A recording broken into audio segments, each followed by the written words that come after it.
1995 жыл. Ғалымдар өзге ғаламдықтың мәйітін тауып, денесін кесіп зерттеген видео көпшілікке тарап кетті.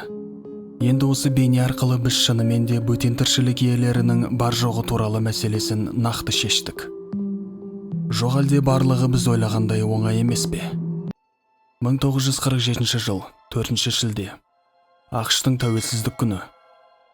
Нью-Мексико штатында Розуэлл шағын қаласында тұратын Уильям Брейзил есімді фермер түн жарымда даладан қатты шыққан жарылыстың дыбысын естіп қалады.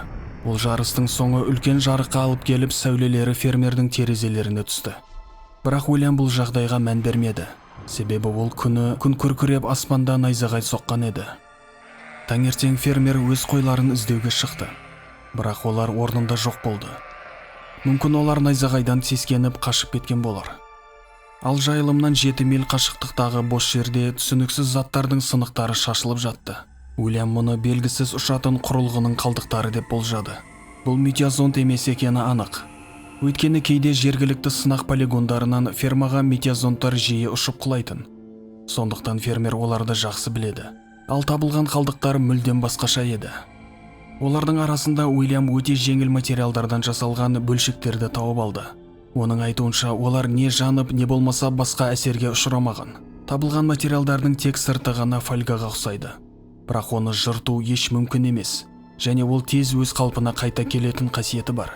Кейбір бөлшектерде белгісіз иероглифтер жазылған. Көп ойланбай Уильям бұл бөлшектерді жергілікті шериф бөлімшесіне алып барды. Ал шериф дереу әскерилерге хабарласып, қалдықтарды соларға жеткізді.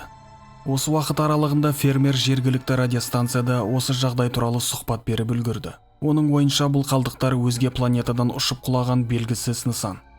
Оқиға орын алған жерге әскери полковник Уильям Бланшар келіп, болған жағдай туралы сұхбат беріп және мұны жергілікті газеттерге шығаруына бұйрық берді. Нью-Мексико штатындағы Розуэлл әскери әуе базасы. 1947 жыл, 8 шілде. Таңғы уақыт. Ел арасындағы түрлі ұшатын табақтар туралы қауесеттер расталды.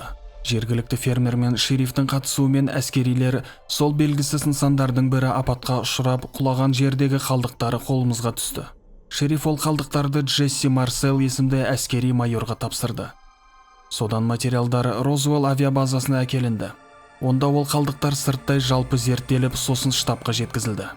Бірақ көп ұзамай әскери полковник Уильям Бланшар осы оқиғаға қатысты алдыңғы берген сұхбаттарынан бас тартты. 9 шілдеде Розуэлл Daily Record газетіде осыдан бір күн шығарған мақаласын жоққа шығарды. Уильям Брейзил де әскерилермен сөйлескеннен кейін ақпарат беруден бас тартты.